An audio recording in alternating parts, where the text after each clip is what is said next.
El conflicto de los siglos. El conflicto de los siglos, capítulo 3, una era de oscuridad espiritual.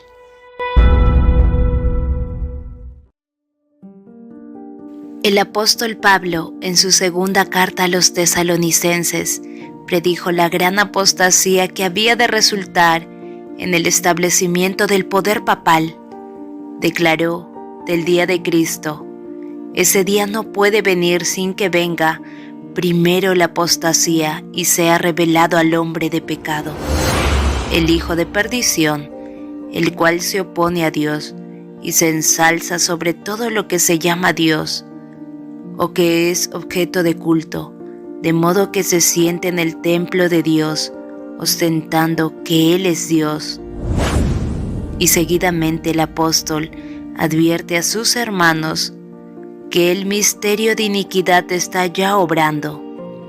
Ya en aquella época veía él que se introducían en la iglesia errores que prepararían el camino para el desarrollo del papado.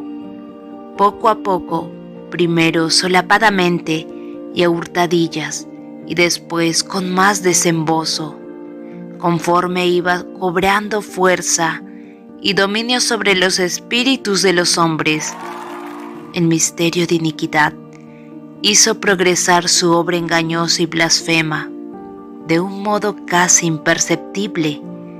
Las costumbres del paganismo penetraron en la iglesia cristiana. El espíritu de conformidad y de transacción fue restringido por algún tiempo por las terribles persecuciones que sufriera la iglesia bajo el régimen del paganismo. Mas habiendo cesado la persecución y habiendo penetrado el cristianismo en las cortes y palacios, la iglesia dejó a un lado la humilde sencillez de Cristo y de sus apóstoles por la pompa y el orgullo de los sacerdotes y gobernantes paganos, y sustituyó los requerimientos de Dios por las teorías y tradiciones de los hombres. La conversión nominal de Constantino a principios del siglo IV causó gran regocijo, y el mundo, disfrazado con capa de rectitud, se introdujo en la iglesia. Desde entonces la obra de corrupción progresó rápidamente. El paganismo, que parecía haber sido vencido, vino a ser el vencedor. Su espíritu dominó a la iglesia, sus doctrinas, ceremonias y supersticiones se incorporaron a la fe y al culto de los que profesaban ser discípulos de Cristo. Esta avenencia entre el paganismo y el cristianismo dio por resultado el desarrollo del hombre de pecado, predicho en la profecía como oponiéndose a Dios y engrandeciéndose a sí mismo sobre Dios. Ese gigantesco sistema de falsa religión es obra maestra del poder de Satanás, un monumento de sus esfuerzos para sentarse él en el trono y reinar sobre la tierra según su voluntad. Satanás se había esforzado una vez por hacer transigir a Cristo. Vino a donde estaba el Hijo de Dios en el desierto para tentarle, y mostrándole todos los reinos del mundo y su gloria, ofreció entregárselo todo con tal que reconociera la preeminencia del príncipe de las tinieblas. Cristo reprendió al presuntuoso tentador y le obligó a marcharse. Pero al presentar las mismas tentaciones a los hombres, Satanás obtiene más éxito. A fin de asegurarse honores y ganancias mundanas, la iglesia fue persuadida a buscar el favor y el apoyo de los grandes de la tierra, y habiendo rechazado de esa manera a Cristo, tuvo que someterse al representante de Satanás, el obispo de Roma. Una de las principales doctrinas del romanismo enseña que el Papa es cabeza visible de la Iglesia Universal de Cristo y que fue investido de suprema autoridad sobre los obispos y los pastores de todas las partes del mundo. Más aún, al Papa se le han dado los títulos propios de la deidad. Se le ha otorgado el título Señor Dios el Papa y se le ha declarado infalible. Exige que todos los hombres le rindan homenaje.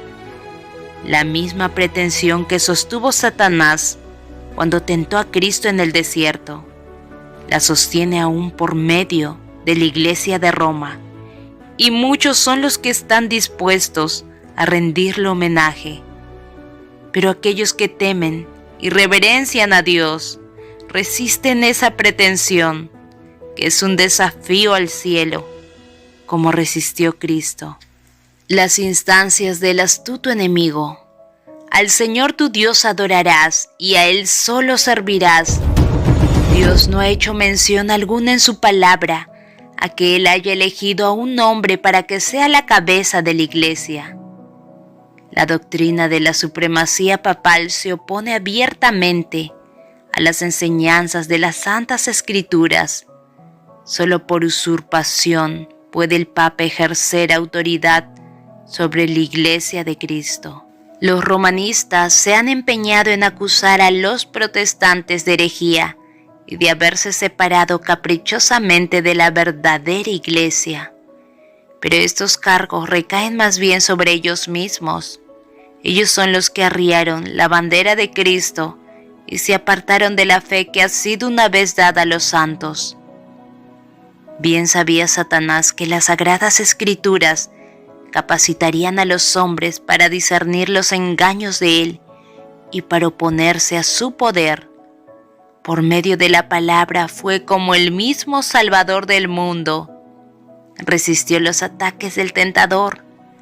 A cada asalto suyo, Cristo presentaba el escudo de la verdad eterna diciendo: escrito está. A cada sugestión del adversario ponía Él la sabiduría y el poder de la palabra para mantener su poder sobre los hombres y establecer la autoridad del usurpador papal. Satanás necesita que ellos ignoren las Santas Escrituras. La Biblia ensalza a Dios y coloca a los hombres, seres finitos, en su verdadero sitio.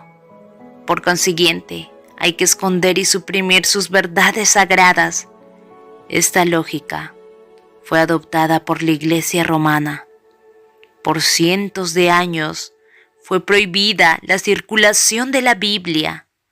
No se permitía a la gente que la leyese ni que la tuviese en sus casas, y sacerdotes y prelados sin principios interpretaban las enseñanzas de ella para sostener sus pretensiones.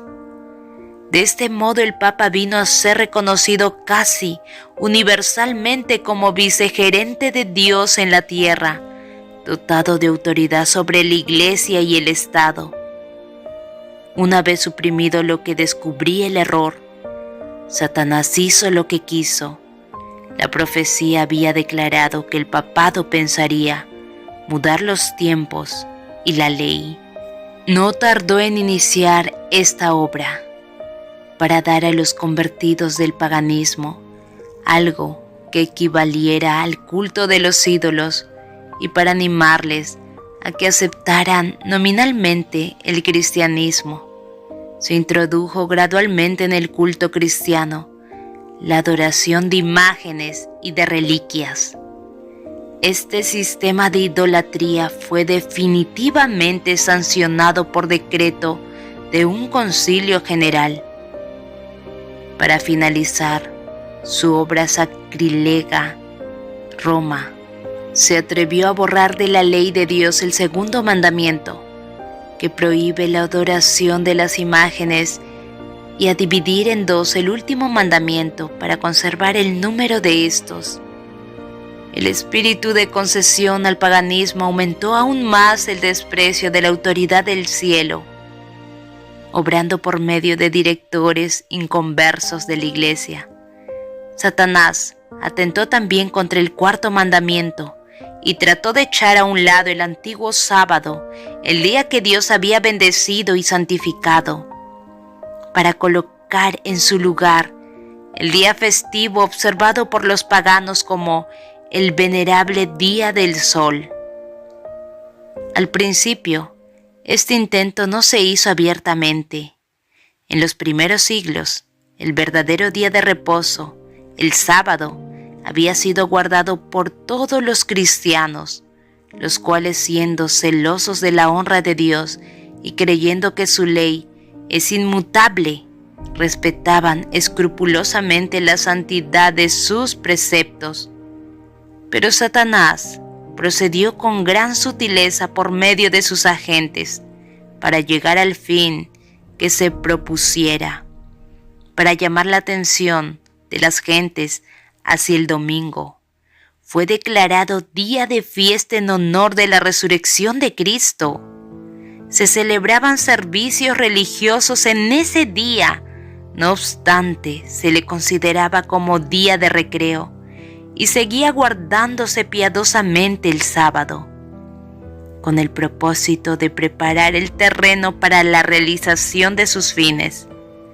Satanás indujo a los judíos, antes del advenimiento de Cristo, a que recargasen el sábado con las más rigurosas exacciones, de modo que su observancia fuese una pesada carga, aprovechándose luego de la falsa luz bajo la cual los había hecho considerar.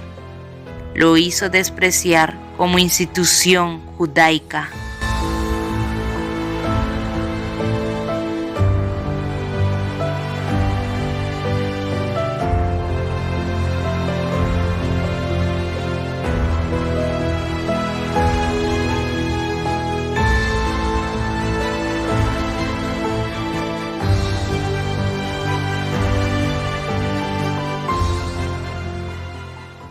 Continuaremos.